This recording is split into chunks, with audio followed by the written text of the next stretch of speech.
Cho sampo pa gyu tra shi pa tu che tempe chinle yar ngoda pelge drolor zampe tse parache palden lame shabla solvade Om Guru Vajradhara Sumatimo Nisha Sanekar Utta Vardhani Shri Bhadra Varsa Manya Sarva Siddhi Hum Om Guru Vajradhara Sumatimo Nisha Sanekar Utta Vardhani Shri Bhadra Varsa Manya Sarva Siddhi Hum Om Guru Vajradhara Sumatimo Nisha Sanekar Utta Vardhani Shri Bhadra Varsa Manya Sarva Siddhi Hum Om Guru Vajradhara Sumatimo Nisha Sanekar Utta Vardhani Shri Bhadra Varsa Manya Sarva Siddhi Hum Om Guru Vajradhara Sumatimo Nisha Utta Vardhani Shri Bhadra Varsa Manya Sarva Siddhi Hum Dhagi Jitsun Lama Tuje Che Nyamda Dala Tuje Siksu So Gebe Shesan Dala Tendo So Uyon Sungi Nawa Tsedo So Tseji Ningne Solwa Debe Tse Dechen Korlo Visu Lekshune Yela Sambe Dede Malupa Geme Lungi Drupra Chingi Lo Tsoni Sodan Dikdun Shape Tse Dungi Namke Yinsu Lekshune Lapchen Tsoni Yonsu Tsopat Cherani Dun Chamra Jingi Lo Chancho Pargi Ninsen Tukuntu Niu Peme Siudru Lekshune Chancho Drube Geken Kunsh Tungen de la Drupra Jingi Lo Dagi Lo Na Chola Chokpa Dan Chemin Samjur Ngembashi Chodan Tumbe Dedun Malupa Beme Lungi Drupra Jingil Dorna Tingne Tsera Tamche Dan Techi Pardune Kav Tamche Tu Rese Kyamne Lama Keleme Tukche Chingi Dala Siksus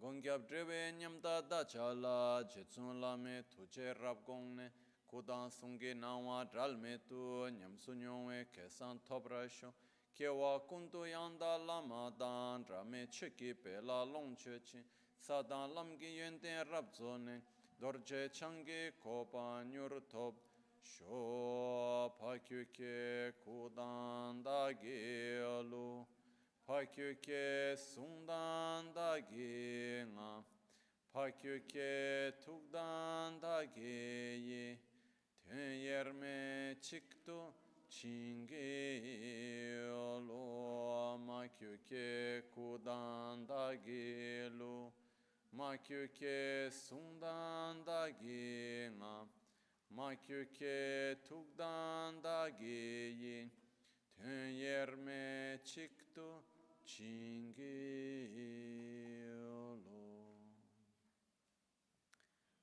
Om Muni Muni Mahamuni Shakya Munye Swaha Om Muni Muni Mahamuni Shakya Munye Swaha Om Muni Muni Mahamuni Shakya Munye Swaha Sashipu Ki Choshimeto Tramare Ravalingashi Nide Gempa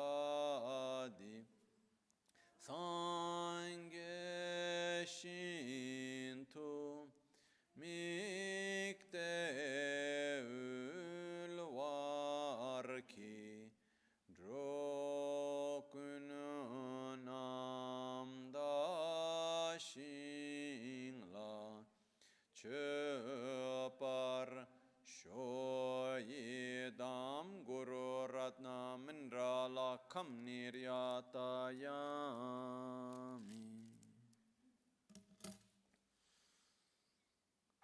Sangye Chedan Soge Chonam La Chancho Pardo Dani Kyapsu Chi Dagi Chushe Gibe Sonam Ki Drola Penchira Sangye Druparsho Sangye Chedan Soge Chonam La Chancho Pardo Dani Kyapsu Chi Dagi Chushe Gibe Sonam Ki Drola Pinchira Sangye Druparsho Sangye Chedan Tsogi Chonam La Chancho Pardo Dani Kyapsu Chi Dagi Chushe Gibe Sonam Ki Drola Pinchira Sangye Druparsho.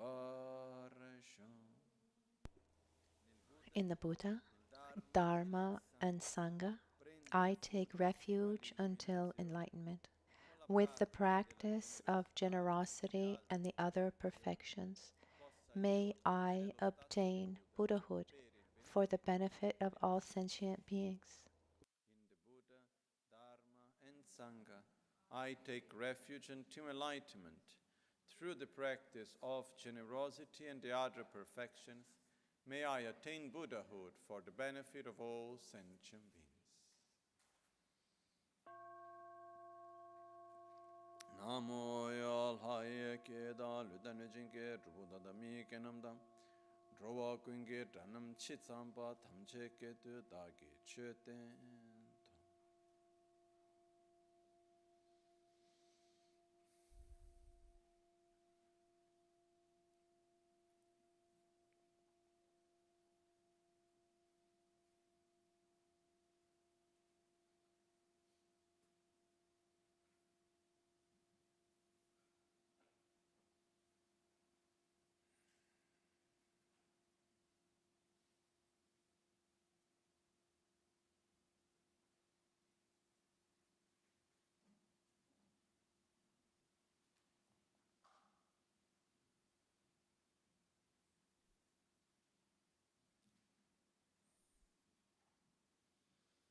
Buongiorno.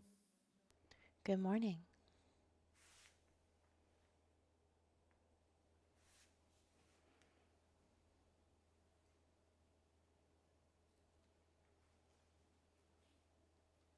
Esiste un detto There's a saying dice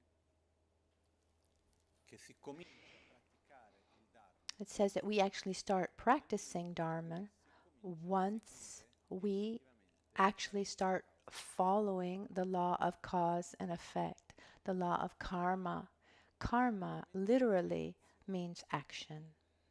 non vuol dire destino, Doesn't mean destiny.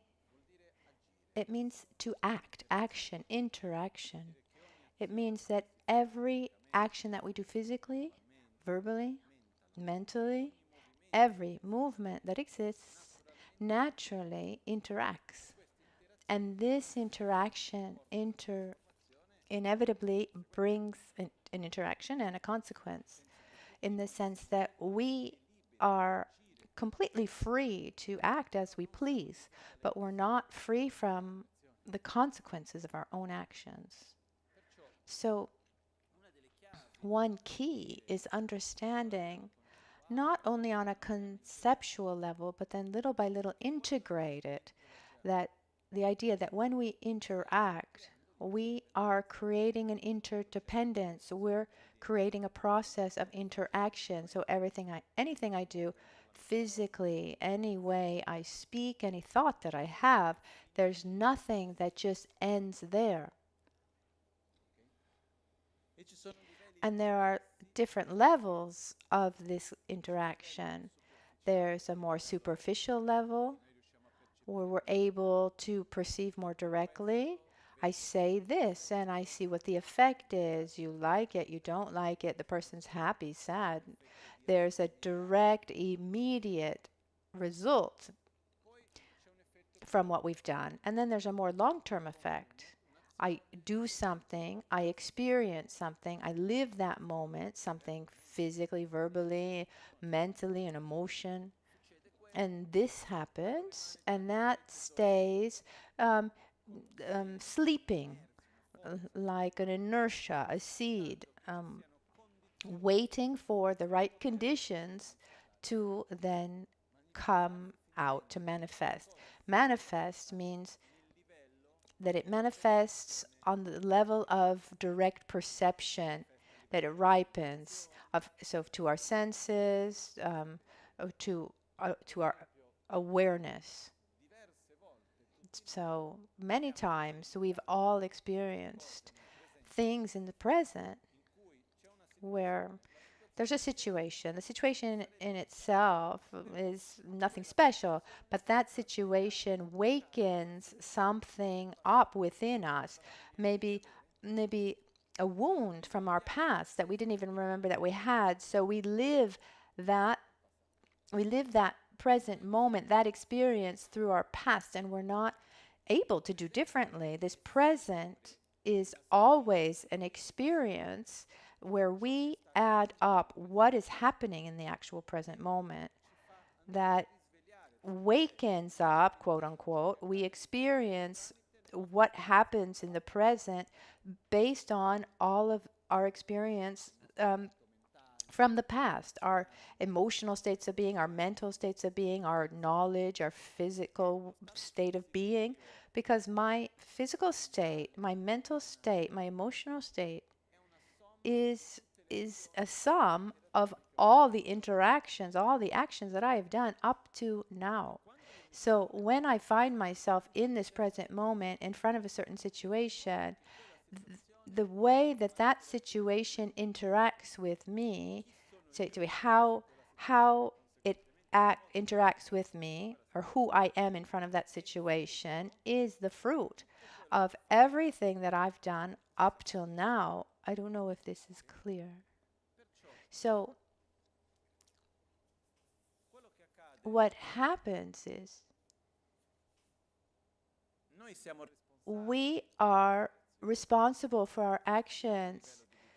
We have a level of free will, but I ask you, from 0 to 100, or I like imagining 360 degrees, just a way that we evaluate this. I mean, what's our degree of freedom within 360 degrees? How much freedom do we actually have? In my opinion, like a 0.5%, not more. Why? Because in this present moment, the way I react to any situation, the way I experience or live a given situation, I'm conditioned by my physical state of being. I'm conditioned by the education that I've received, the experiences I've lived, the culture in which I was raised, the context in which I find myself. I'm conditioned by my past, aren't I? Totally. So at the end of the day, I have freedom, but it's very small. It's within everything that I am. I can choose to say, to speak or not speak, or to do or not do. I mean, I can make those choices, right? We have this freedom. It's very small, but we have this freedom. But these small freedoms, let's say 1 degree, a half a degree, it doesn't matter. That little that we have, one action after the other added up, that becomes an enormous freedom.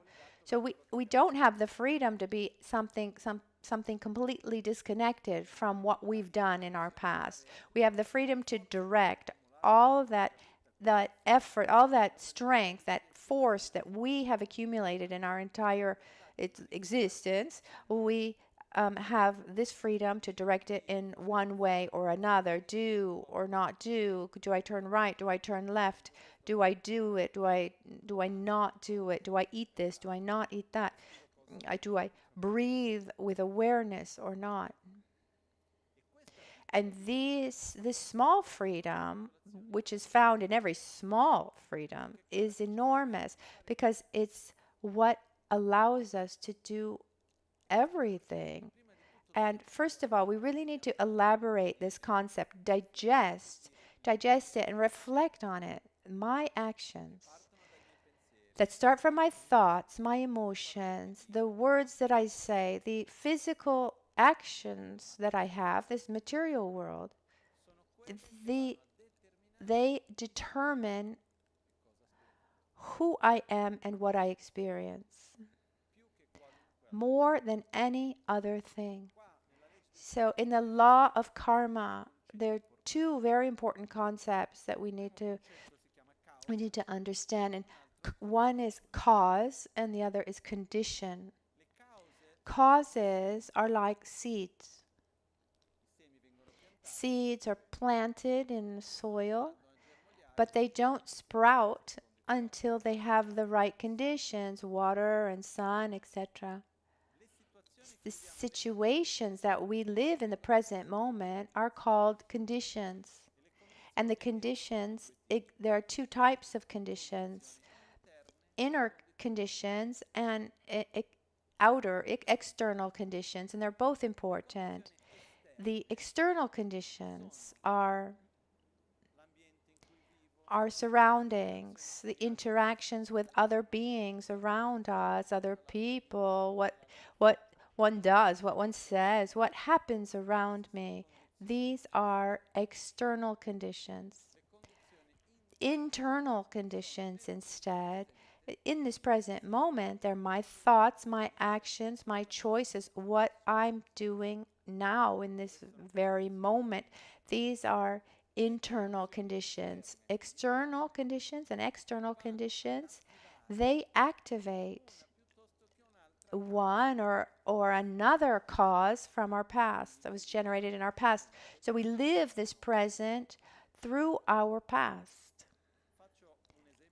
Let me give you an example that might help or might not. I hope it, I think it will help. Just a short time ago, I had an interesting experience because in the same week, I lived a very difficult situation. It had to do with the death of someone. It was a difficult, it was a tiresome, a trying situation. It wasn't a light situation. But for me, I lived it well. It didn't cause any kind of particular malaise. If you had asked me if I had preferred it to be different, of course, but it did not unbalance me, take away my balance. A few days later, I lived another situation that was apparently very banal. In a common vision, we would say it's nothing at all. And I lived it very badly. That situation, I lost my balance. I didn't feel well. And that had me reflect a lot. But look at this. That other situation that was quite difficult, I lived it well. I stayed balanced. And this other one, which is something silly, I became really unbalanced. And thinking about it and observing myself, I saw that as where the first more difficult, let's say, situation one, even though it was apparently difficult, but there was nothing in my past experience that like unresolved or unaccepted or any kind of wound from that past that would resound from the first situation. And the other situation really touched something within me, maybe a past wound or something. So what happens is I live the present through my experiences of the past. The situation, the external situation itself and how I live it in that moment, these are external and internal experiences. But how I lived it verbally, mentally, etc., everything that was in my past, those are causes. Those are the seeds that I had planted in my mental continuum, my mind stream, that in this present moment gets activated. Those conditions activate one seed or another. So, and we experience the result through our sensations. So when we have a pleasurable sensation, we activate a seed of something positive, a so-called positive karma. And when we experience a malaise or suffering, we're experiencing a result of something done in our past that is non-virtuous. This goes beyond the idea of good and bad. What's important is there are essentially two types of feelings. We have pleasurable feelings and negative suffering feelings. They're also neutral. Obviously, we're all attracted to positive feelings, pleasure, and we don't want to suffer. But once we have a pleasurable sensation, those we can say that this is the ripening of positive of a positive ripening of a positive action, and vice versa. Suffering is the result of the ripening of negative a negative action. Remember that there's a huge difference between conditions and cause. So the inner condition, how I live the moment, is actually also something that helps ripen a past action, but it's also a new cause that I will that will meet its that will mature, that will ripen in the future once it meets a future condition. So we've opened up a complex subject, the law of karma, but I think as a basis, I think it's clear enough. Everything I do generates a kind of inertia, force, and then sooner or later that force comes into contact with something else, and the result manifests in the form of a feeling, a sensation, positive, negative, or neutral. I've always imagined, for example, I take this stick and I throw it. This action ends once I open up my hands and I've thrown the stick, but the stick keeps on going through the air. Similarly, when I speak, when I interact physically, when I have a thought, the action ends as soon as it's concluded. But then there's that inertia, the force of that movement, just like the stick that keeps flying through the air. There's a force that holds it up and keeps it flying, and it stops once it comes into contact with another force. Also, looking at physics, for example, energy is not created and it's not destroyed. Energy transforms. It gets transferred from one thing to another, and this is a marvelous concept in my opinion. So what would happen? Let's try to imagine if I take this stick and I throw it, but I'm not on, but I'm in space and I'm not in the atmosphere. I don't know if anyone here has left our atmosphere, our Earth's atmosphere. Is there an astronaut in the public? No. So we can only, so according, not from experience, but what we've been told, if I throw this stick and I don't have the atmosphere, that doesn't, there's no attrition because there's no atmosphere, what happens to the stick? It just keeps on going until it doesn't run into somebody's head, until it doesn't run into something. And then that force that was invaried because it didn't have any opposing force enters into contact with another force, and then it transforms into something else. Are you following? When we talk about the law of karma, every action that we do can have an inertia that we generate that can have this attrition or not. For example, if I do something, regardless of what it is, and then afterwards I have a feeling of regret, that we can say it opposes, is a kind of attrition against that force, and it diminishes it. If I do something wonderful and I regret that, then I reduce the force of that action. Because I go against the action. I do an action that's contrary to that force.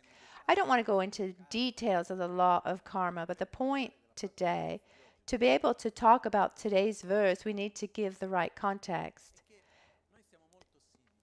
The point is, we are all very similar at the basis, different in many aspects, but we're really quite similar. And from the times of Buddha Shakyamuni, they've seen that certain actions that most of the time, really, most of the time, they just don't work. They're they're rare exceptions within very particular conditions.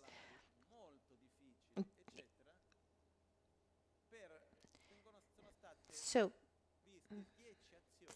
it said that there are 10 actions, of which 7, and there can be variables, 3 no, but of these 10.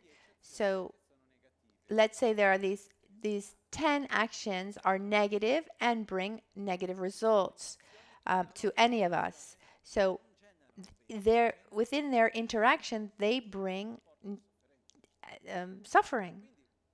Within their interaction, they bring suffering. So do we want to suffer, or do we want to be well? We want well-being. If I take a knife and I cut my arm, would I do it twice?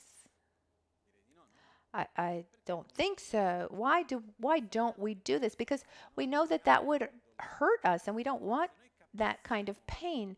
If we understood the effects of the actions that we do in certain cases, we certainly would avoid doing them. So Buddha Shakyamuni and many after him, and in other religions too, said that doing these things it's enormously stupid, because you just hurt yourself, you suffer. So try to avoid them. And it's not a question of, sorry if I use this term, it's not like it's okay, you can't do this because it's been said. It's not a sin because someone said so. No, it's that every action has an interaction, and there's some interactions that are good for us and some are detrimental. It's in the nature of the interdependence of those particular actions.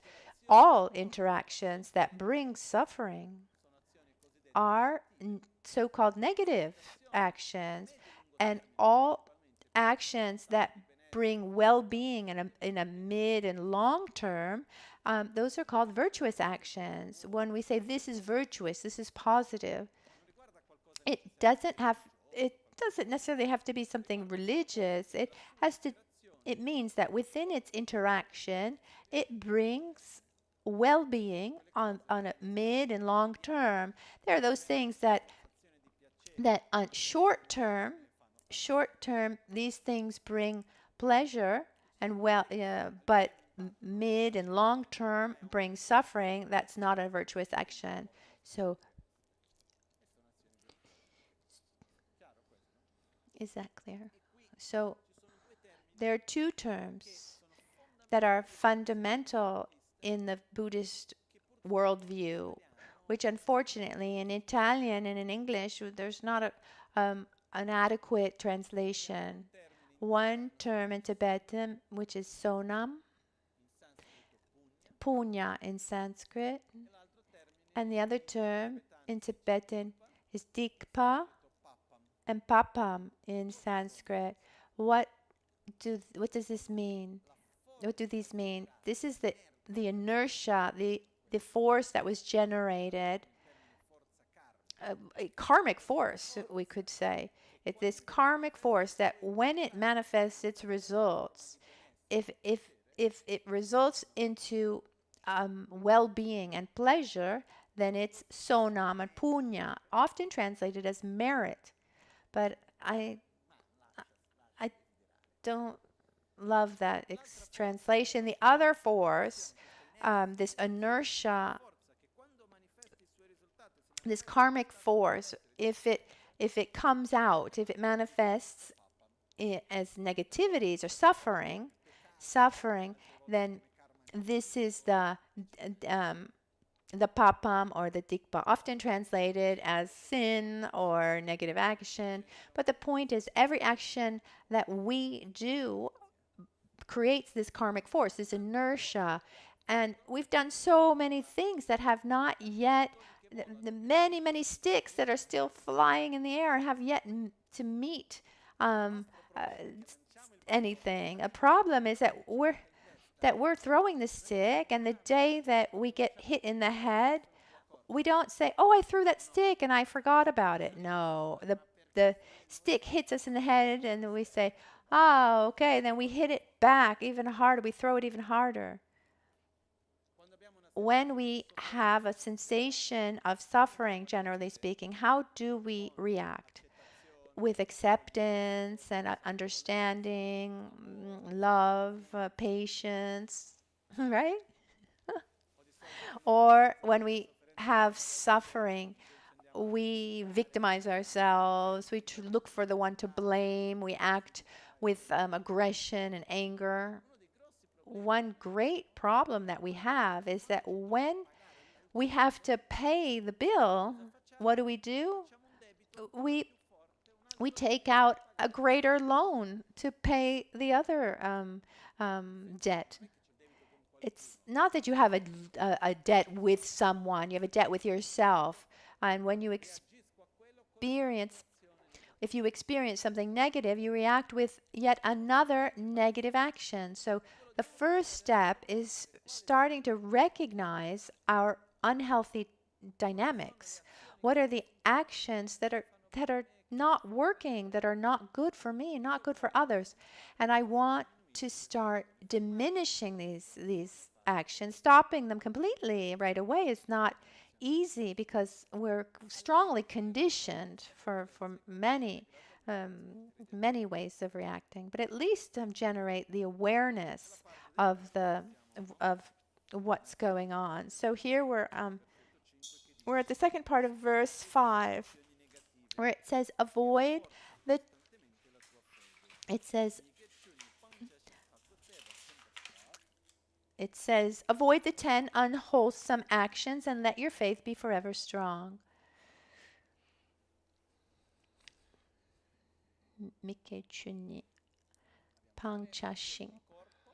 We have 3 actions of body, 3 of speech, and 4 of our mind.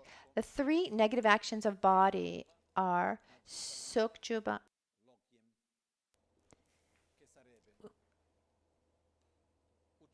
killing, taking the life of another being, stealing, taking that which is not ours and has not been given to us, and we have a incorrect or a wrong sexual conduct. Let's remember that all actions have 2 aspects. If I kill, or if I ask someone to kill for me, or if I rejoice for the killing of a being, that's not exactly the same thing, but it doesn't change much. It's almost the same. So the example of a war is given. The general who is there, he doesn't actually pick up the weapon, but he gives the order to kill. His karma is much heavier than the one who's in the front line with 1 rifle. So killing, I don't think there's much to say about that. It's quite simple.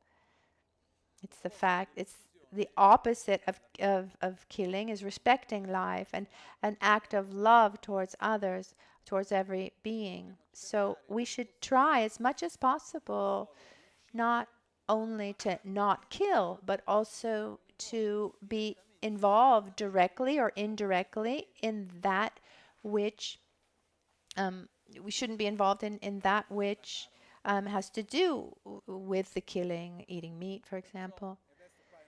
And I don't want to open up the whole subject of eating meat or not. We could, but let's we have a lot to see, so let's set that aside. The point is that we should avoid killing, first of all. Respect life. This is something. The second negative action of body is taking what has not been given to us. Stealing on any level.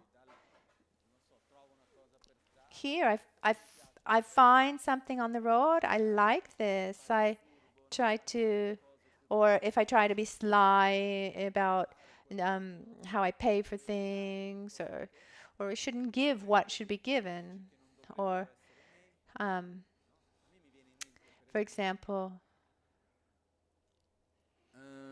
comes to mind is, okay, specifically the definition is don't take that which is don't take that which has not been given to you or that is not your right to have. We live in a country where there are laws.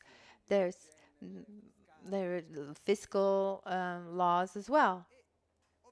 And I've seen that there is this possibility. Sometimes one is able to bureaucratically to get into a certain category when actually one doesn't belong in that category, right? It can happen that one says, "Oh, I have the documents necessary. I'm going to take that. I'm going to take that benefit," when actually it's not that coherent. I'm taking that is not something that I don't really have the right to take, and that's a form of stealing. I'm respecting the law. I'm within the law, but it has to do with like inner coherence.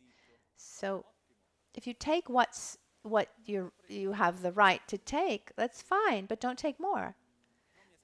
Don't take what has not been given to you. This is the second action related to not stealing. I remember once I was with my master Geshe Thupten Rinchen, and a disciple of his came to see him, and he said to him, "Oh, how did you get here?" And because he lived somewhere else, he lived in Hubli. He said, "How did you get here?" He said, "Oh, I came by bus, and then I got a ride." He said, "Did you have money?" He said, "No." "How did you do?" "Oh, he was really proud. I got on the bus, and then when I see that the controller gets on, the controllers get on and off the bus. Sometimes he stays on the bus, but sometimes the bus is so filled that he can't manage to go through the crowd of those on the bus. So he was able to get on and off and avoid the check. And my master said, "Great job that you were able to steal from 1 billion people," because the bus is public transportation. Who actually owns that bus? All citizens of India. So you're stealing from 1 billion people. Good. Sometimes we have this feeling, "Oh, look how sly I am, look how good I am." Okay, you didn't pay for the bus, but look at that karmic force that you're carrying. What have you generated for yourself? And the more we're able to have a life that is consistent, the better it is for us. So don't kill, don't steal. The third action of body is don't have an improper, incorrect sexual conduct. And there are different ways of explaining this. Let me give the interpretation that I've learned and my own interpretation, how I see it. Because some interpretations that, in my opinion, are just not adequate for today. So it has to do with two levels. One level is when there's a relationship of trust between two people. If I have a relationship with someone and then I have a sexual relationship with a third person that I need to hide, the fact that I need to hide it means that there's something not right there. Generally speaking, these types of relationships that we call um, when one is betrayal, does it generate pleasure or suffering? Maybe at the moment it feels like pleasure, but the midterm and long term, it generates suffering. A generation of a loss of spontaneity, the loss of this commitment. When a commitment is broken, there's something physical that is broken. And because when we take a commitment, we generate something physical, something material. Commitment has an enormous, enormous power, and it can hold together so much. And when it's broken, it's like, how can you say? Once it's broken, it needs to be created, recreated from scratch. It's possible, but from scratch, from the beginning. So if I have a commitment with someone, it needs to be respected. If I don't respect that commitment, then then my conduct is we can call it misconduct. It's not too much to say about that. The second one, which is deeper, even if one respects this first level of commitment, it has to do with the fact that if someone has a relationship with someone else, and within that sexual relationship, one doesn't take into consideration the needs of the other, but uses the other as a tool for one's own pleasure without taking into consideration his own will or needs. That is sexual misconduct. For example, within a couple, in a marriage, for example, maybe there's a sexual relationship where one lives it as something normal and the other one lives it as violence. I mean, that's possible. This is we can call this sexual misconduct. That brings suffering. So at the basis, one needs respect towards others, to one's needs, one's own will, one's own needs. When these needs are not taken into consideration and the other person is lived like a tool for one's own pleasure, this is the basis for sexual misconduct. Are you following? I think it's quite clear. And for me, when we look at a proper sexual relationship, so when there are commitments, they should be respected. I mean, there are people who have sexual relationships without commitments, but from my personal point of view, sexual promiscuity is not beneficial. It's not something good, and it's not a moral question. It's an energetic question. It's an emotional question. So sexual promiscuity is not positive. When there's a physical exchange, there's an energetic exchange. There's an emotional exchange. There's an emotional bond that is naturally created. So just a short time ago, I was in the car. I listened to the BBC podcast, and these two guys were talking about a sexual, living sex lives today with this attitude and that really brought me a lot of sadness because their attitude was like the other person, and sex, the act of sex, was really lived like a tool for one's own pleasures with um, a strong resistance to any kind of deeper involvement. This, over time, it hurts. It's bad. It's hurtful. So it should be avoided.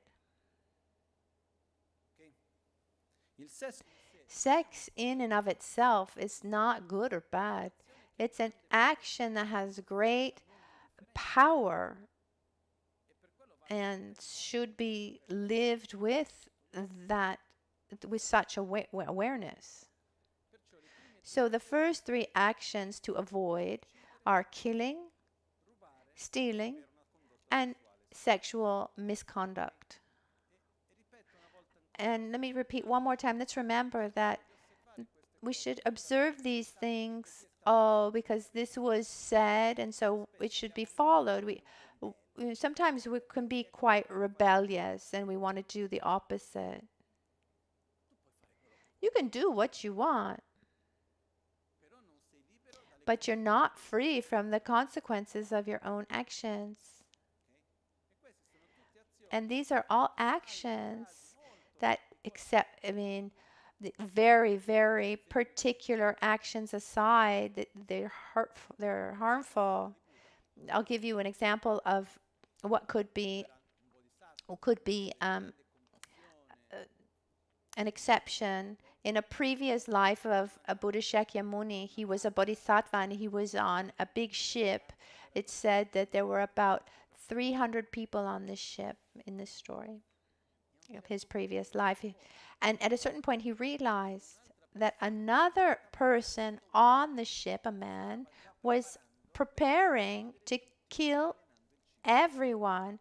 He was going to poison them. He was going to kill these 300 people on the ship. And the only way that he found to stop this action was to kill him, knowing that it was a terrible action that he was going to do. But in that moment, what he felt and the way he did it was, he said, I don't want the suffering of all these 300 people that would die in being poisoned. And I don't want this person to die, because he would die together with these people, bringing this burden of the killing of these 300 people. So I'll take the weight, the burden of killing one person to avoid the suffering of all these other people. So this is an example of let's say a so-called exception, because given that it was done with love and wisdom for everyone, not the love for the 300 and hatred for the killer. No, so given that action of killing didn't produce such negative karma.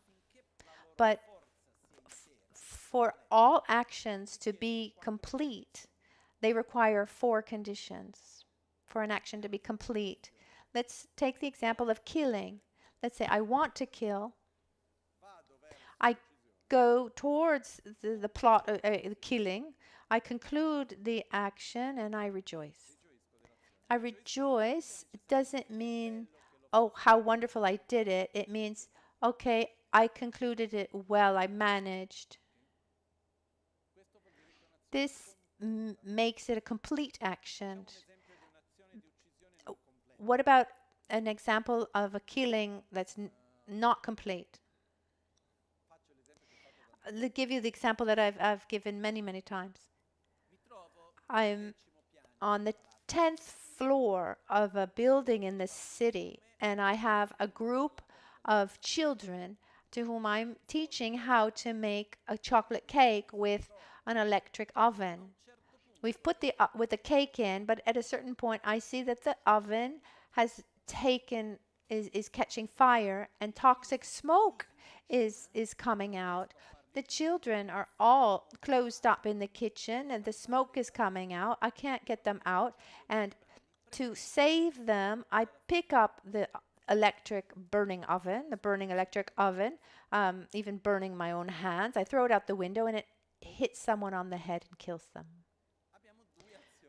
We have two actions here.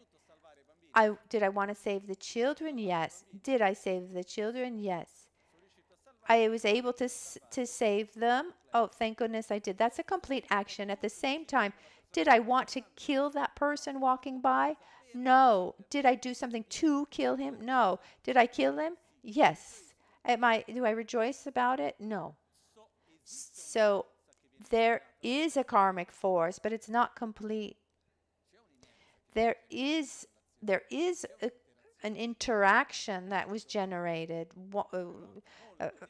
whether we wanted it or not, but it's much different than calculating when that person is going to walk by, and I take the oven, I wait for it, and I drop it, and I got him, killed him, great. It's very different. So if we see that there's a desire arises to do a negative action, let's stop it before we actually are able to do it or conclude it or not rejoice about it. Okay, let's go to the other negative actions of speech. There are four. We have Dun, Dharma, Tsikso, and Nakyal.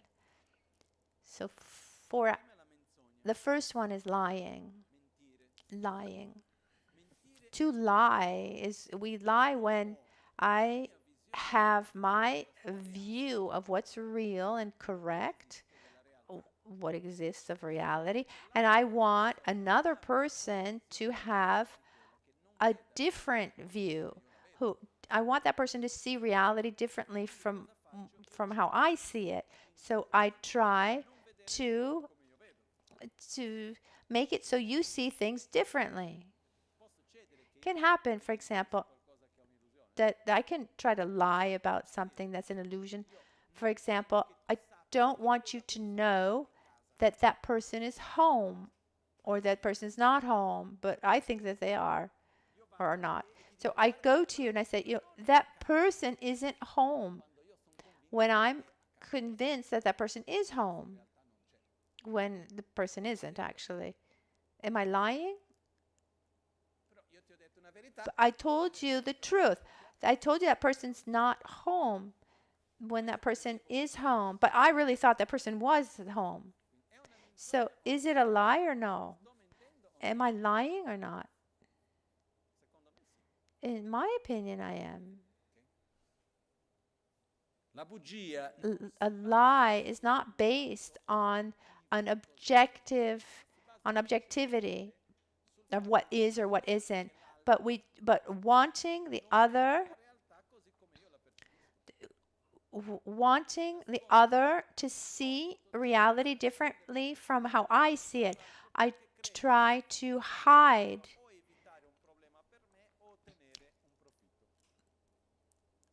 because I've tried to avoid a problem or get some kind of profit. So I don't want that conflict. I want you to do something differently. So I want to avoid something negative or get something positive. I convince you of a reality different from how I see it. And this over time, except for very, very few exceptions, this is also is bad. It's bad for he who lies, and it's negative also for the one who receives the lie, hears the lie. It really corrodes from within, and it's very difficult to keep a healthy relationship where at the basis of that relationship there's lying. I think we've all had experience with this one way or another. So this is the vow of not lying. Not lying doesn't mean having to say everything about everything, because it can happen. For example, maybe some information I don't need to give you because it's not beneficial, but I'm not trying to give you a different view of things, or not trying to manipulate the situation or manipulate you so that you see things differently from how I see it. It's happened to me sometimes with Lama Ganchen, for example. You know, um, th- there's certain things that Lama Ganchen just didn't tell me. It's happened, and then a couple times I remember things happened, and then he didn't tell me, and I was upset about it, and he didn't tell me. And he didn't talk to me about these things. And then one day I realized, and I said, "What about this?" And he said, "Yes, yes, yes." And I was upset. Well, how come? I asked. And then I thought about it a little bit, and I imagined how it would have gone if he had told me those things. And for sure, there were situations that I would not have accepted, and I would have gone against them. I would have created problems. He was sure that he was doing the best thing for me, for the situation. And looking back, I could say that he did right. He didn't lie to me. And he never told me to, he never tried to convince me of something or another. There were certain things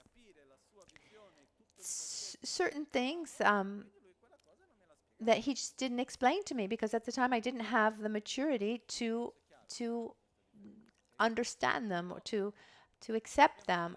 I don't know if this is clear, but we need to be careful to not try to hide things or manipulate things so that people have a different perception. Once my mom said something, she said, truth organizes, and I really like this expression. When there's something, often trying to manipulate the view of this, the lies, we create a tremendous amount of tension, problems, and sicknesses too.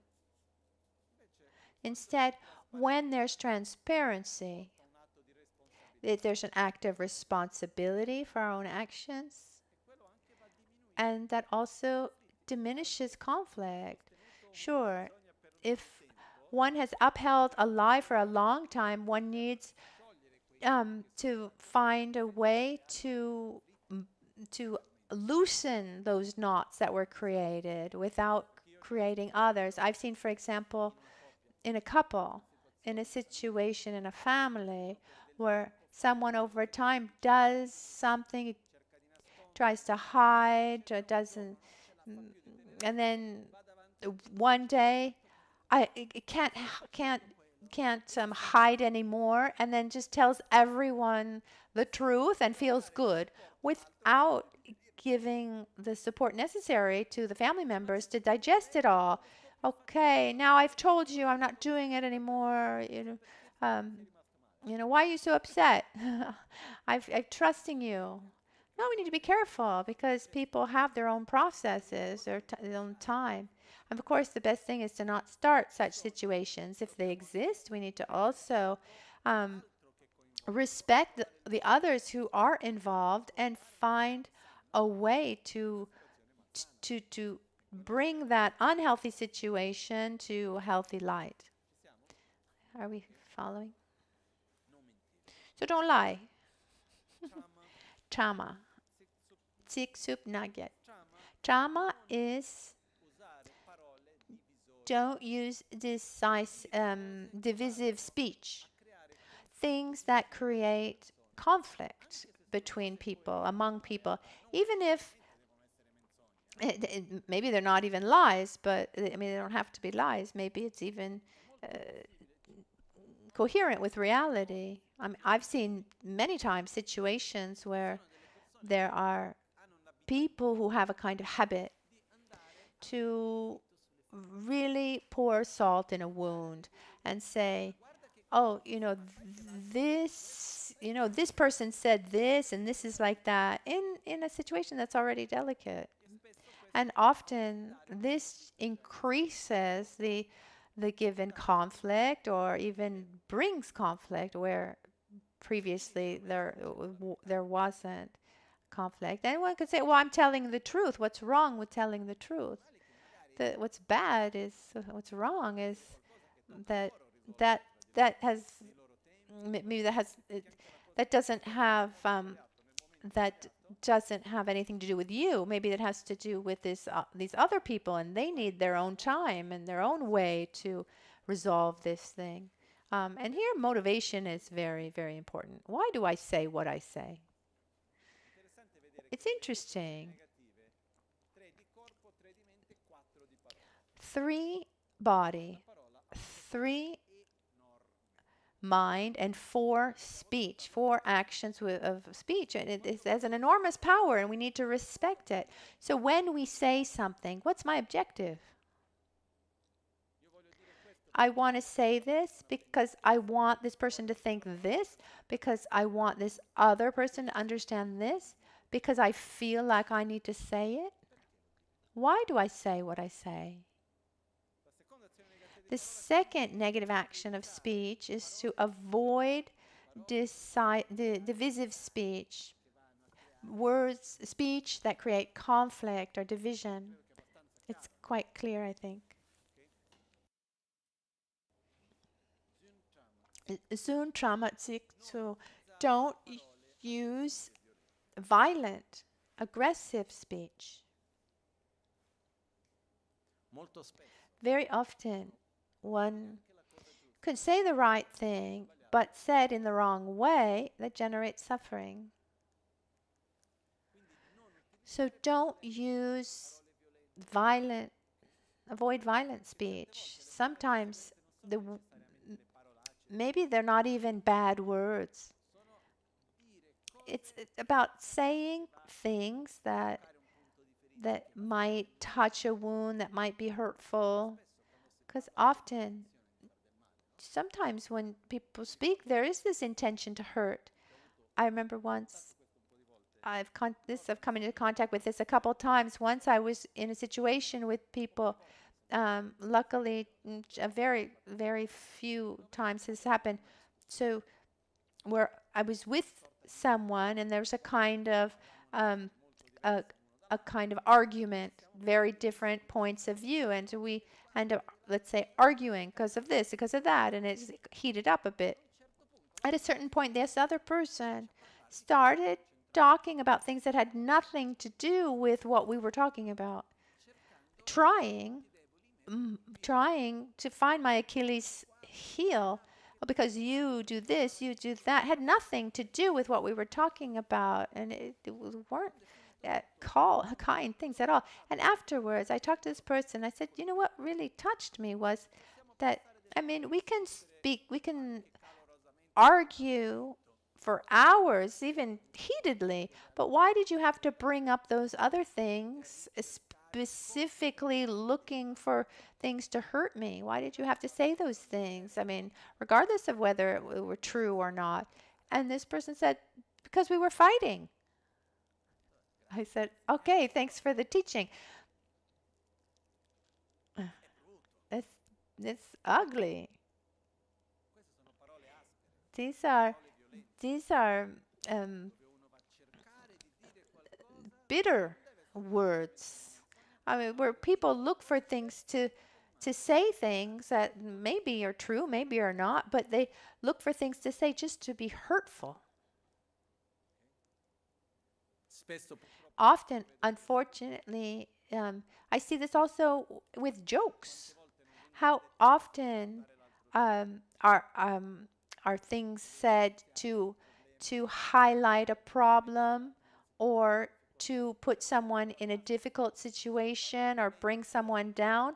This is all violent speech, where there's a part, maybe not completely, but there's a part of one's intention to put the other person or other people in a situation of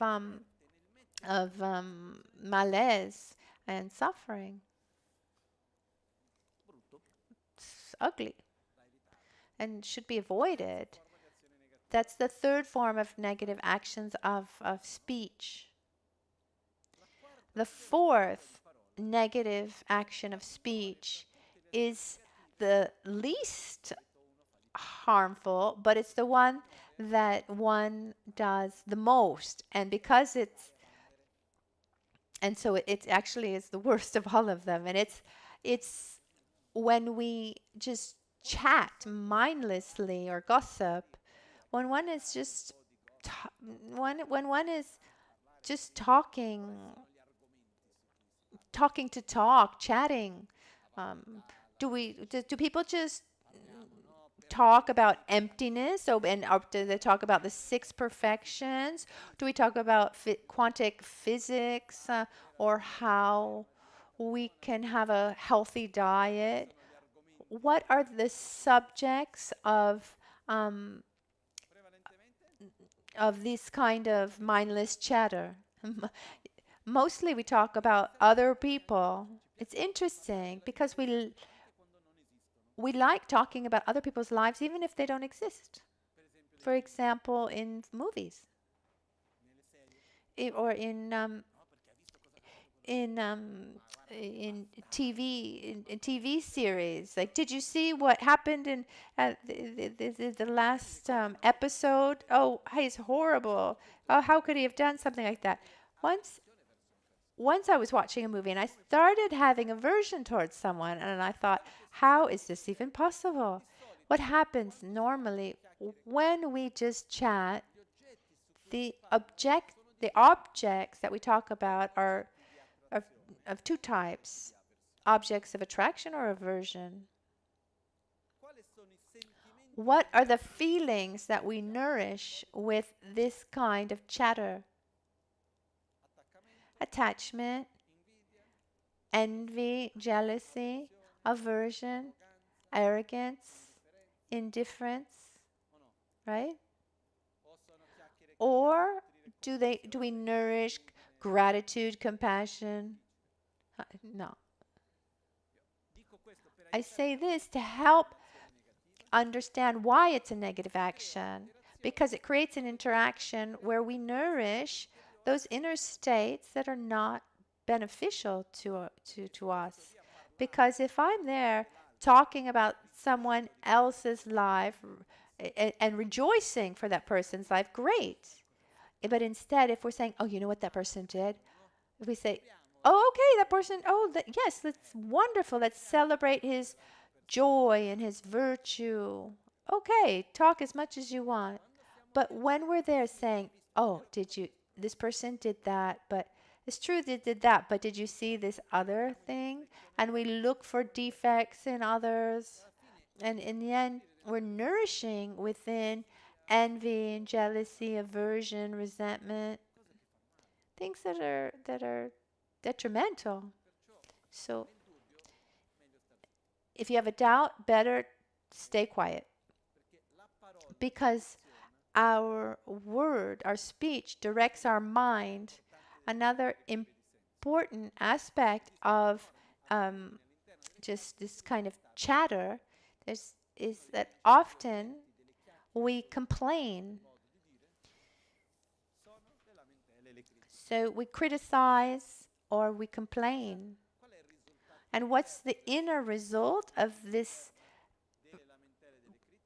The inner result of complaining or criticizing is dissatisfaction. Something that we don't want to, dissatisfaction and aversion, things that we don't want to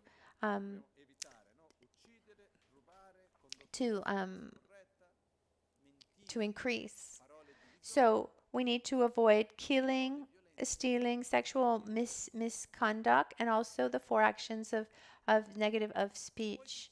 And then there are the three negative actions of the mind, of thoughts. We have Nagyal, Napsem, Nusum, and Lotak. Napsem. I've never found a word that satisfies me, a translation that satisfies me. So internally, you're you're desiring something that inside you don't have the conditions to get. For example, something belongs to someone else, and we don't have the resources to make that thing become our own.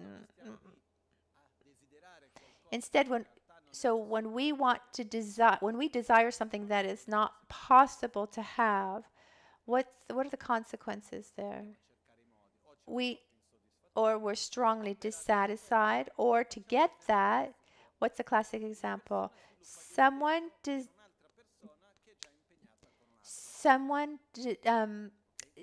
develops desire for someone who's already committed to another person. So this manifests as attraction to one and aversion to the other. Someone who has attraction to a married person, or someone who is in a relationship with someone else, marriage or not. So what feeling do I have towards the person who's in that relationship? To the other person, to the other, is aversion. The stronger my attraction to the person, what do I feel? What do I feel for that relationship? Aversion. I can even start plotting, thinking about how I can end their relationship. I can even act physically to make sure that happens. I desire it probably, and I make a big mess.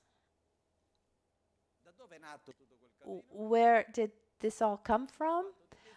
Because I desired something that actually was not possible to get without making such a complicated mess. So what happens when there's when there's a desire inside towards something, and to get that thing that's not possible without creating unhealthy negative interactions, it's definitely better to avoid it. And the whole process is unhealthy and hurtful. It's not a question, no, you can't because it's negative, it's bad. No, it's an interaction. What comes out is it's ugly. And if you have a desire for someone and no one knows how to face it well and digest it, because usually desire is not mental. It can happen that someone falls in love with someone who already has a relationship with someone else. It happens all the time. But if this happens and the person respects, waits, doesn't try to create, one needs to not follow that desire. And then in the future, if along the path that relationship ends, and then one wants to follow that, that's fine. I remembered a friend of mine who did something I think it was very, very mature. He was married. He was not great, but he was okay. He was in his wedding. There were no children, and one day he fell in love, crazy, head over heels for a girl, and he said it was something that was stronger than any logic ever, and went to his wife and he said, I have fallen in love. I have not even tried. I don't think that I'll be able to hold back. The feeling that I have is so strong. I don't know even if the other feels the same for me, but I know that I won't be able to not follow. And they broke up. They divided everything, and then once they were broken up, he tried with this other person, and it worked for a while, and then and then it didn't work out in the end. But just rarely have I seen this kind of maturity. Normally, you see people try a little bit to see how it would go, or try to have both at the same time, and so much mess comes out of that. So if I don't have the real conditions to have that desire, cultivating that desire, it creates so much stress. So either I somehow get the resources to be able to have that desire, or I have or or I generate the strength to have control over this desire I have. For example, a few years ago, I read that there was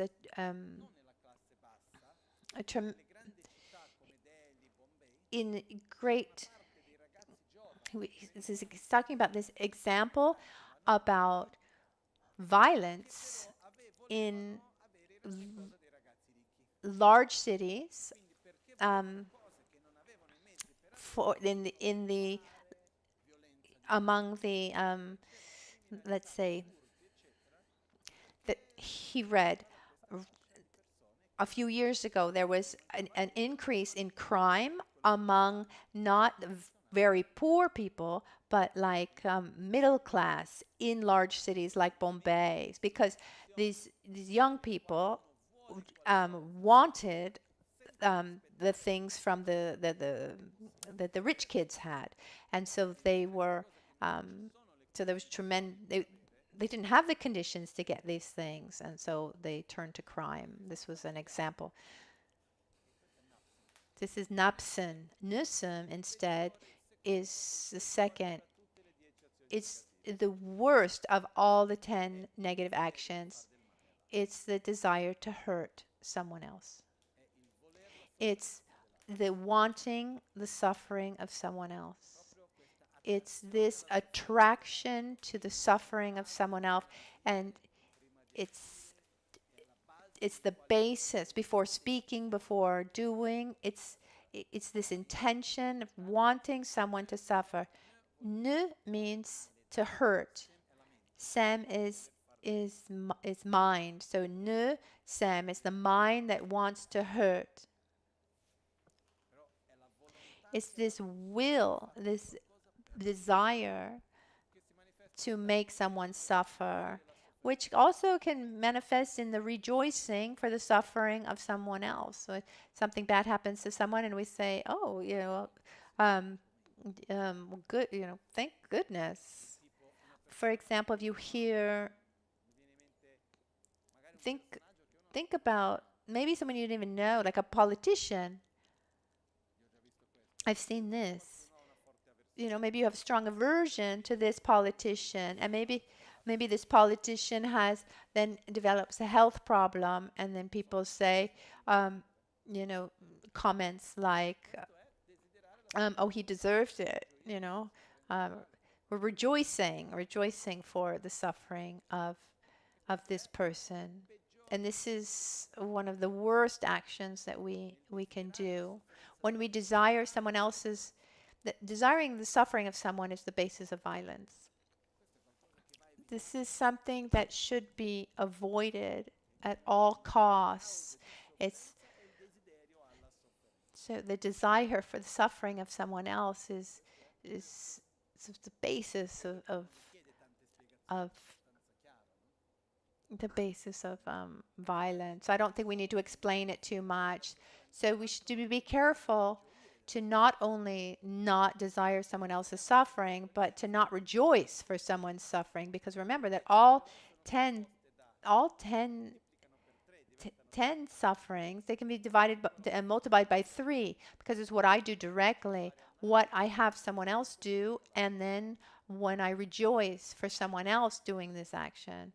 So in this case, it's this wanting, the desiring the hatred of the suffering of someone else. And if I induce hatred, then I'm pushing someone to cultivate this desiring of suffering for someone else. And in these times, we need to be very careful because we have situations that are more and more polarized. For example, you all remember, this is all part of our collective memory, when during COVID, there was the whole situation that had to do with without the vaccinations, without opening up the subject, who's for, who's against vaccines. No, I didn't get too much into it at the time. I'm not going to talk about it now. When this happened, there was a great division. And what was the feeling that people had, from one side to the other? Respect and understanding and love. There was aversion that manifested in aggression and violence. And this generates this feeling, the feeling of wanting the suffering of someone else. Like, yeah, you deserve it. And the rejoicing for the suffering. And we see this duality in many situations, and we need to be very careful. Sometimes, how can I say this in a nice way?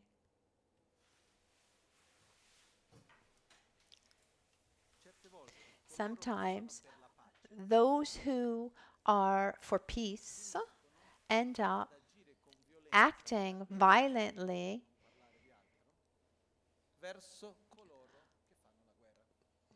towards those who are at war or supporting the war. I'm in front of someone who does something that, in my opinion, is totally wrong. You act with violence, and I'm against violence, and I am pro-peace. But if I'm for peace, I shouldn't nurture violence even towards he who is being violent.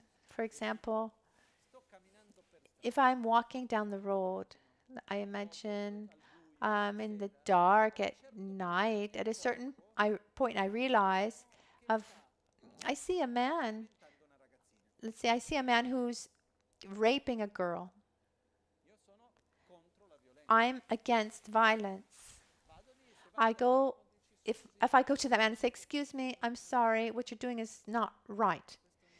This is not right." It could happen that maybe that one is so out of it, maybe he's even high on who knows what, and he says, get out of here. Let me, and I don't want him to keep hurting that girl. So I could even use force to stop him if it's necessary. I can also use physical force to stop that action. But there's an enormous difference between if in stopping him, if I have hatred towards him or not, because I can have compassion for the girl and hatred and anger towards him. And when I stop him, not do I just stop him? I got him on the ground, but I keep kicking him. You bastard, you deserve it. That's total violence on my side. I'm against violence, but I then become as violent as him. If I stop him, and I have compassion towards that man, because remember that acts of violence are manifestations of a deep inner suffering. Someone who's well doesn't act violently. He who acts violently feels threatened, is traumatized. In the human nature, someone who's well and joyous and at peace with himself naturally is at peace with others and doesn't act violently. That's the classic. Someone who Someone who is molested, for example, it has such a trauma that in the future ends up um, being violent or molesting others. So I see in this situation that I can only use force to stop this situation, but I I accept I have compassion for both, for him and for her. But the first thing I needed to do was to stop this action where he was hurting her and creating suffering. And if I want to be the total bodhisattva, then I go to him, I take him aside, I see, you know, I, I I see if I have the resources to be able to help him, but I don't act violently towards him as if he deserved to suffer. Here, there's a very deep change. We go from a system based on punishment and towards a system where we accept the person understanding that acts of violence are a deep manifestation of pain and imbalance. How can I protect you from your pain and protect others and get out of this dynamics? Sometimes people are able to get out and sometimes not. And where it's not possible, you need to create resource situations and conditions to keep that person away from being able to hurt others. So being for peace doesn't necessarily mean being passive in front of violence, but it means to not get into the dynamics of violence oneself. Is this clear?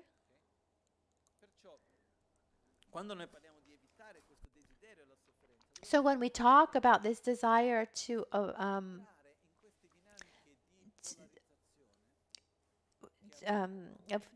for suffering, we need to be very careful to not get into these dynamics of polarization, especially with social media and the media, the news that really plays on all of this. And so naturally we get into these dynamics. We've got we have the friends of our our enemies of our friends, or the friends of our enemies, and we have friends and enemies that we don't even know. So many things come to mind. When the Ukrainian war began, at a certain point, they started canceling the Russian literature courses at university. What does that have to do with this? Because there's a way to generalize something and to feel that one is on the right side. One needs to go against someone, when often the person has no part in that. If I'm for peace, I need to cultivate peace. And I repeat, this doesn't mean being passive. In some cases, if I don't have any other way to stop an act of aggression than actual physical force, that's one thing. But another thing is getting into the dynamics of wanting to harm. Sometimes very subtle, and very, very easily we get into this. I don't think that any of you are out there punching people on the street, but how easy is it to get into these dynamics of polarization? With this story of the vaccine, we saw that. How easy was it to have aversion towards those who thought differently? It's easy to fall into that. And when you fall there, that's the gateway to this non-virtuous action of desiring the suffering of someone else. Are you following? The last of the 10 non-virtuous actions, lotak in Tibetan. It's also the hardest to understand. It is cultivating erroneous views. Erroneous views are certain types of just ways of seeing the world, different ideas about the reality, the world, that bring as a consequence non-virtuous actions. For example, if I'm convinced that the law of cause and effect is stupid, it's not true that when I do something that then there are consequences. What's important is that I don't get caught. Or believing that it's right to it's right to take advantage of others, or these are all negative. That's negative, and over time will bring suffering. Or the view, for example, maybe something related to our times, or that the world around us, that nature is nothing other than a resource that should be used to our benefit. What are the consequences of this kind of view? Non-respect towards the environment and everything that comes with that. So erroneous views are ways of seeing reality that bring consequences of malaise and suffering. And here we need to analyze what are these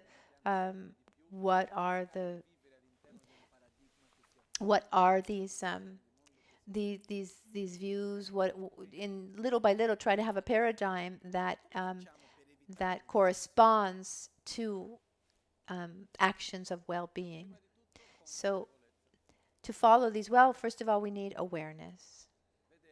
So to not to avoid these, we need to think about it, reflect on it, be aware, observe in our own lives without feeling guilty, but saying, okay, these things I want to avoid. They're not good, beneficial.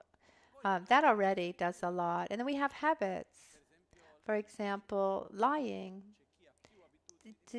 Those who have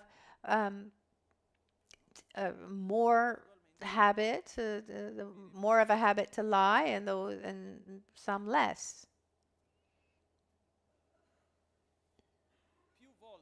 The more often that one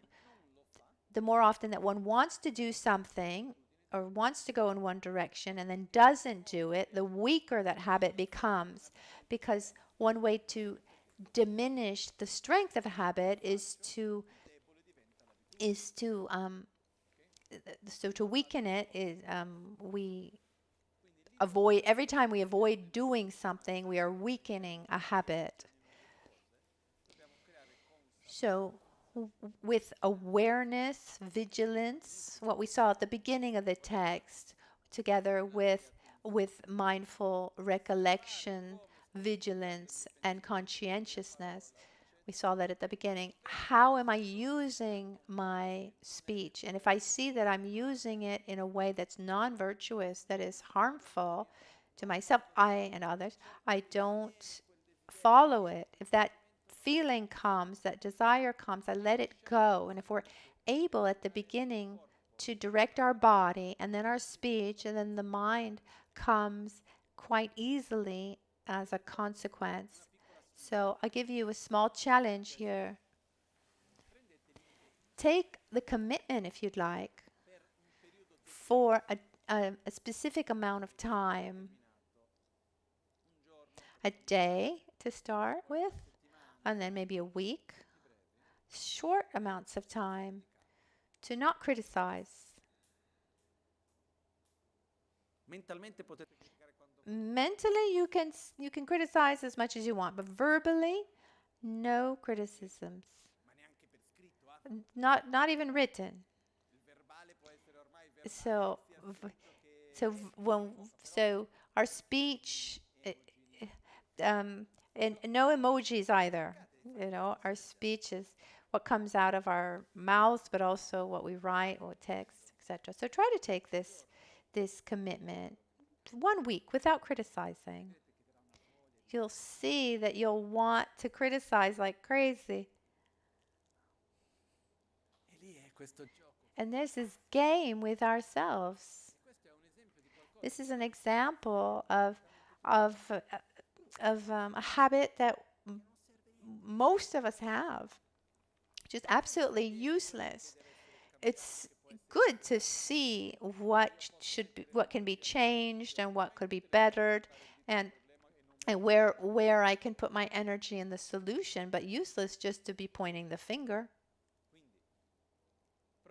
So try this challenge, because so there are the 10 main negative actions, and then there are all the derivatives. Criticizing is one of them. There are 2 vows in the Lojong mind training practice. There are 19 vows and 26 pieces of advice, I think.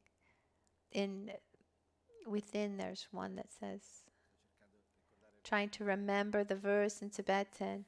The meaning is, don't talk about the missing qualities of others. In other words, don't criticize others.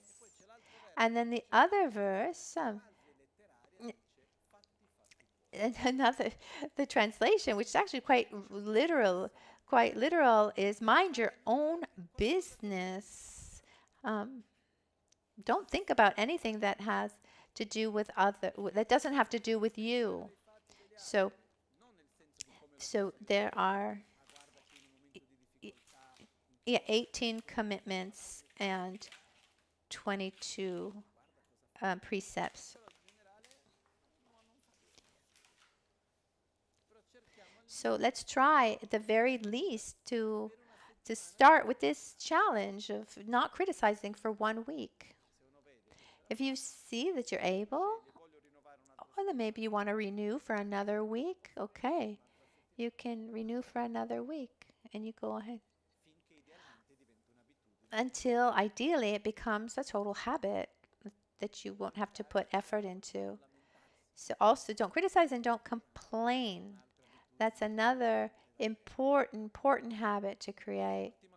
The last thing related to this, there's a difference between not killing because I don't have the condition. The conditions to kill are not there, and also the commitment to not kill. If I take a commitment to not kill, then there's something active. So there's a difference between not killing and taking the commitment to not kill. On a practical level, I'm in a context where I'm feeling safe. I don't feel like I need to kill, and I'm not killing.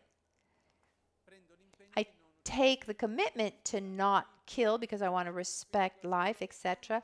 So I still don't kill anything, but it's something active. It's a not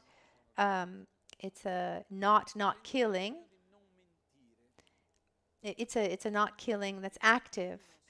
Or if I take the commitment also to not lie, there's a huge difference between not lying because I don't have this habit to lie. I don't feel like I'm in a situation where I need to lie, and then taking the commitment to not lie. When we take a commitment to avoid the 10 negative actions, we're actually cultivating the 10 positive actions. I take a commitment to not kill. I'm giving value to life. If I take the commitment to not lie, I'm cultivating my respect for others, etc. If I take the commitment to not lie, then I'm cultivating my respect for truth and coherence. If I don't speak, if I if I take the commitment to not speak violently, then I'm cultivating I'm cultivating the value of kindness towards others, etc. So every time that we take the commitment to avoid a negative action, we are cultivating its opposite, like if I avoid erroneous views, I am cultivating right views to finish. So we avoid the 10 negatives and we cultivate the 10 positive. And here it finishes, avoid the 10 unwholesome actions and let your faith be forever strong. Why do we need to reinforce our faith? What does it mean to reinforce our faith or be forever strong? Remember that faith is believing in the existence of something, its potential, and its traits, its characteristics. For example, if you have faith in water, I believe that water exists. I believe that it can clean, it can quench my thirst, it can I can water plants. It's clean, it's fresh. Also the characteristics and the potential of water. When I have faith in water, if I need to nourish myself to quench my thirst, I will look for water. If I don't have faith in water, I don't respect water, I won't look for water, I won't cultivate water. And the point is, we need to cultivate, reinforce faith in that which is virtuous, in a healthy life, in a in a in a in a life that a life of body, speech, and mind that is coherent, that is healthy. Why does faith need to be reinforced? Because often we get overwhelmed by our own habits.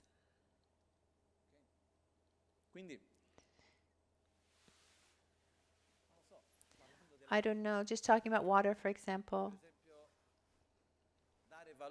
giving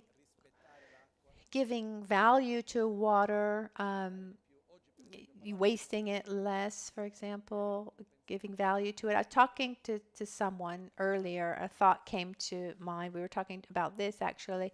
Once I recognized the importance of water, the importance of a healthy environment,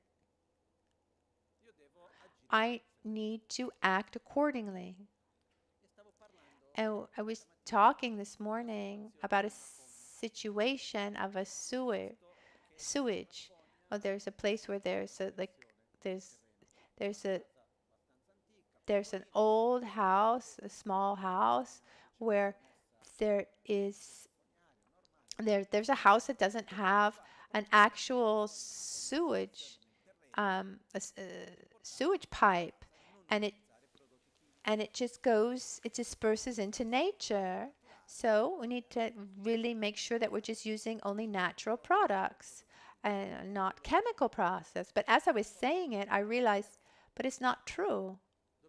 We need to also even in the normal sewage system here in Albagnano, for example, where does the sewage go? Into a small 1970s water sewage system that is actually between Bay and Albagnano, and we've already made requests to move it, but here at in our region, it's slow. So this was in 1970s, and the systems that they used at the time, they actually used the bacteria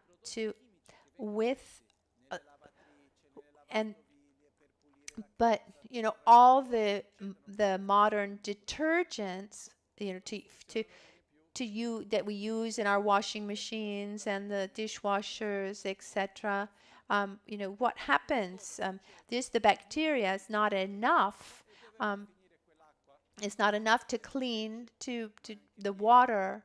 So this this water is then ends up not really cleaning all of the feces, but and then it's all full of these detergents, and this all ends up in the lake.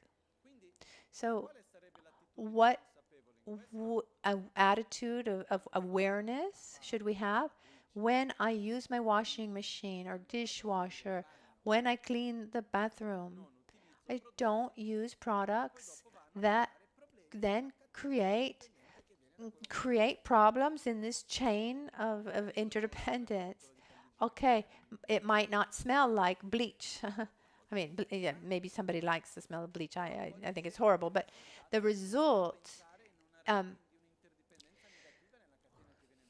so let our actions uh, not be added, not be negative in this interdependence. So if we have this faith in water, how important is it to have clean water, clean rivers, clean lakes? The more I recognize the importance of water, the more faith I have in that, then the then the more I am available to work harder, to spend more money for or um, working harder to make my own detergents, for example. We have Minu in these days who can also can can teach you how to make natural cleaning products. But what how much energy am I willing to put into something in energy and time and money? Um, what determines all of this is the amount of value that I give to clean water. So the stronger my faith is, the more respect I have for water, and the more I am willing to work hard or spend money, whatever it is, to keep the water clean. When I don't want to create a negative interdependence towards the environment, I don't know. What's more important? Using products that smell that smell sweet, but that create problems for my health and for the environment, or use products that are that don't have a particular smell, or maybe not as soft, but don't create problems for our health and for our environment. But one won't put energy or make any kind of sacrifice if we don't really believe in something. But often we have contradictory ideas and habits, and we need to reinforce our healthy habits by cultivating our faith in a healthy environment, a healthy food, the virtuous actions, our faith in peace. Because if I don't reinforce my faith in these things little by little, the opposite habits that are there, they take over and they become even stronger. And when I think once in a while about the environment, oh, I need to take care of the environment, I need to do something, and then but it's our everyday life that that matters. And what gives me the strength is is the strength of my faith.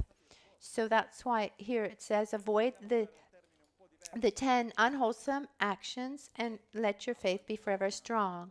So we can say abandon an unhealthy lifestyle at a physical level, social, on a level uh, related to your emotions, to relationships, society, and create positive interdependence related to all aspects of your life.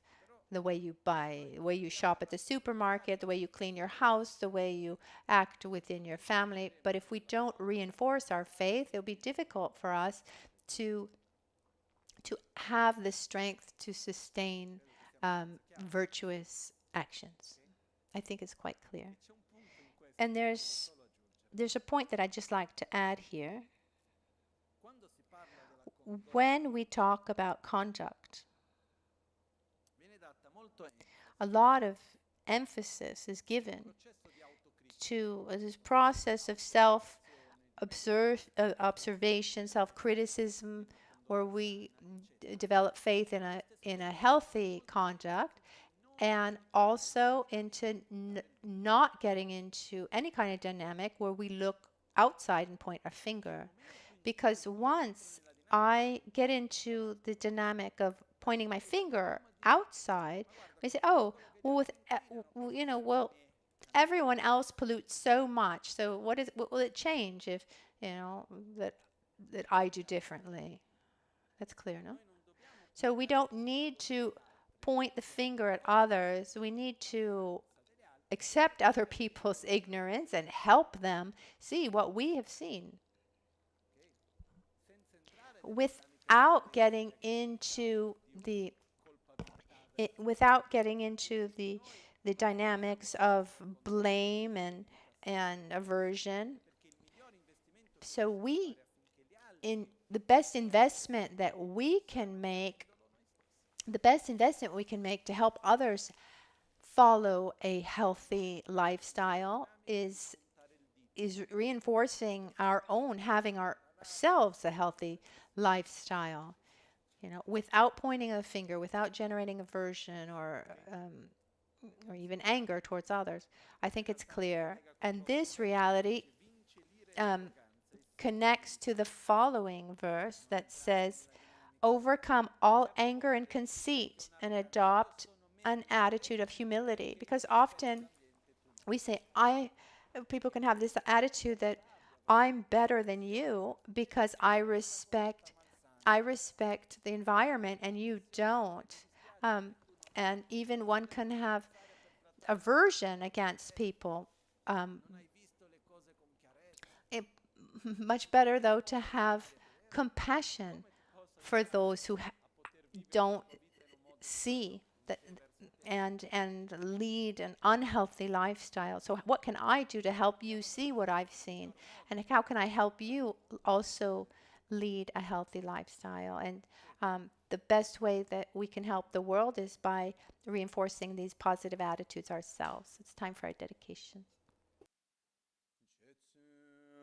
Lama kutse rapten chi namkara trinle chokchurge padang losan tempe dreme sasum ki drove munsel takto ne gyur chi kyawakunto yanda lama dang dralme cheki pela longche ching sada lamge yunte rabzo ne dorje change kopa Nyurtoba sho nimo dele tsendele nime kuyan delek shi ninsen takto delek pe kuncho sumki chingi lobo kuncho sumki ngodrubo tsol kuncho sumki trashi sho.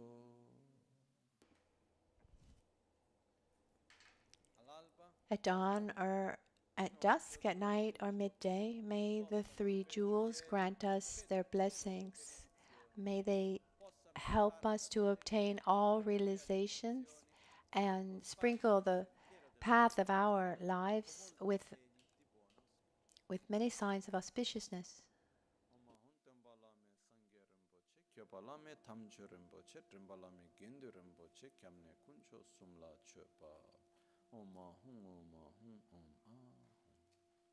Buon appetito. Have a good lunch. Just for your information, quickly, at 3 o'clock today, before we do the practice in our place in the woods, I wanted to go somewhere else, but but I said no because it's farther, and then going there is. Actually, I wanted to go somewhere else just to do something new, so you didn't get bored. No, this place works well, but at 3 o'clock, let's meet at the reception because there'll first be a very brief ceremony. There's a special tree there, and we'll explain all of that. If it, so, Flavia, you can already bring the people towards the um, the tree, this kaki that actually comes from Nagasaki, and then we'll go there, and then we'll go to then we'll all go all together in the woods.